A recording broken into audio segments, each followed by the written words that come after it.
How's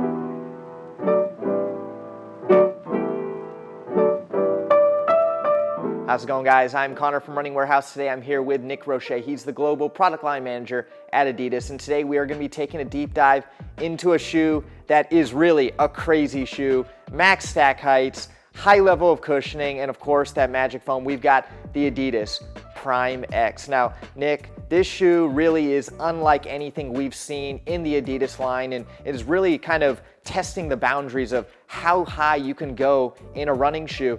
Give us the rundown on what this shoe is all about and what the inspiration was in creating it.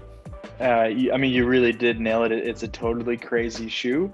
And with that, we started unlike any other product briefing stage. We sought to answer the what ifs, or ask the what ifs, actually, rather, is what if we didn't have World Athletics regulations that we had to build around?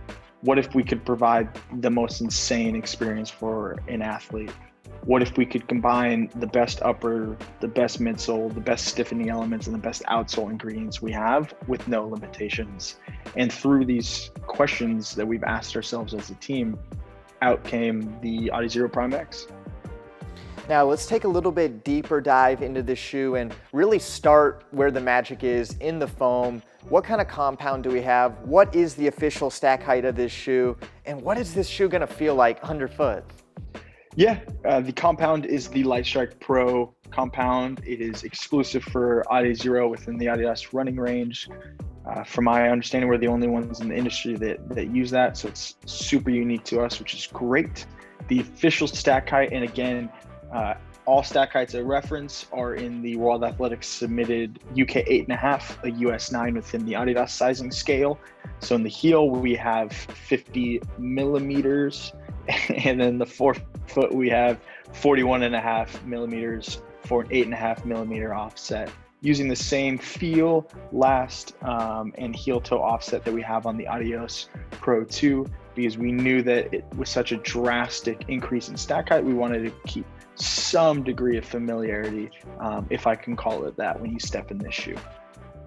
Now, when we talk about shoes that are this high, approaching up on 50 millimeters, it is going to be different than something that most runners are used to getting on their feet. What is that experience like, and really, how high can you go in a running shoe? Yeah, I'm laughing myself because the experience, just this morning, I was sent another review, and it's totally unlike anything else, Connor. And I'm not just saying that. When you step in the shoe, there is a surprising degree of stability for being 50 millimeters at an 8.5. A larger size, 12.5 UK, US 13, you're getting close to 56 millimeters in the heel, which is totally crazy to think about. So a surprising degree of stability, roll off. You've created basically a wheel with this platform, with this shoe, to really just roll stride over stride. I'm trying my best to explain this experience to you, but it really is unlike anything else, Connor, that I've made, that I've ever worn. Now, from a visual standpoint, obviously the cushioning is going to be the first thing you see with this shoe, but there is a lot going on inside of this shoe. Can you tell us about the plate design and really just every part of the interior of this shoe and what helps create kind of that stiffness, but also that bouncy, propulsive ride? Yeah, you said it, Connor, that there is a significant amount happening underneath the hood, if you will, on the Prime X here. So we have the same heel plate. We'll start at the heel and move forward and then down. We've got the same heel plate as the Adios Pro 2 in 1 to stabilize the heel, lock it in, reduce fatigue and wear. And then we've got the first layer of 2. We've got energy rods, same exact energy rods as the Adios Pro 2 and 1.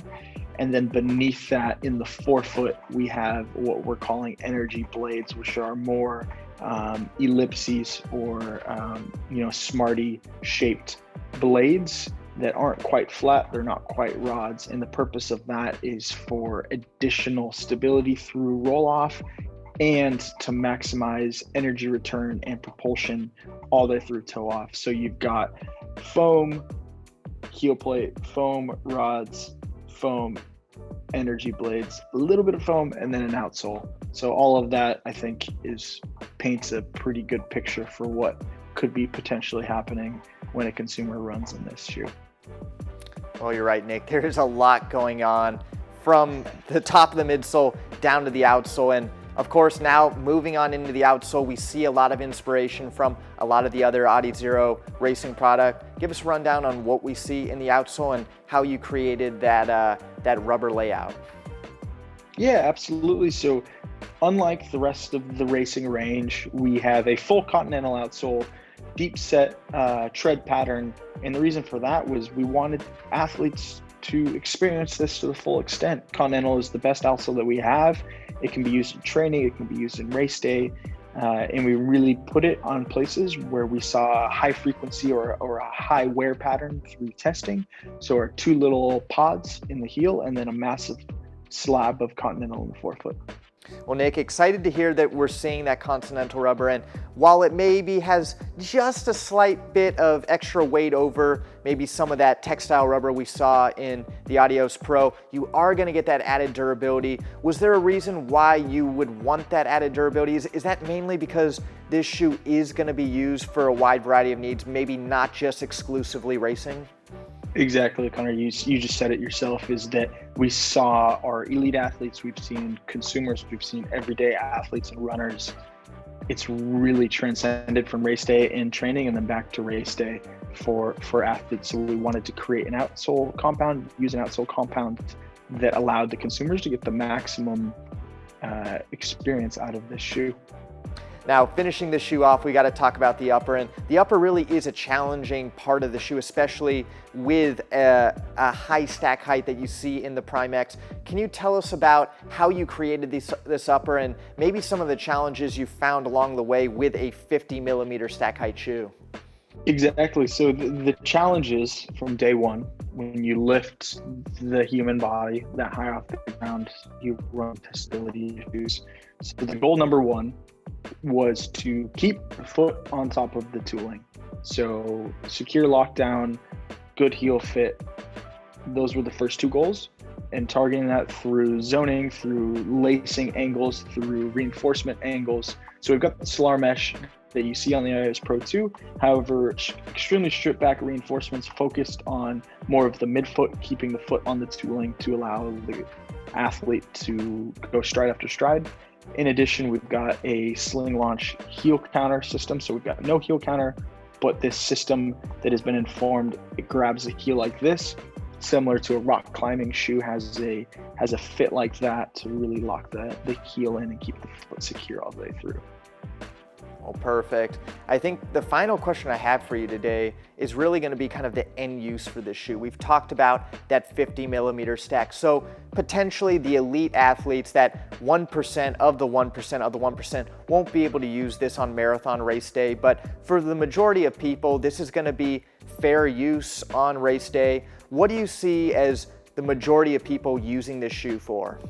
Yeah, again, you've said it. I think we've got great minds here, is that it was built as a what-if shoe to allow consumers and athletes to finish that first marathon, to qualify for Boston, to break 3, to break 4 hours, break 2:30, whatever it is, or you didn't think was possible. So that's where it's going to fit in, is unlocking that within the actual granular use case, race day, high intensity workouts, large workload workouts that you don't want to be as fatigued the next day, or a reduction in fatigue.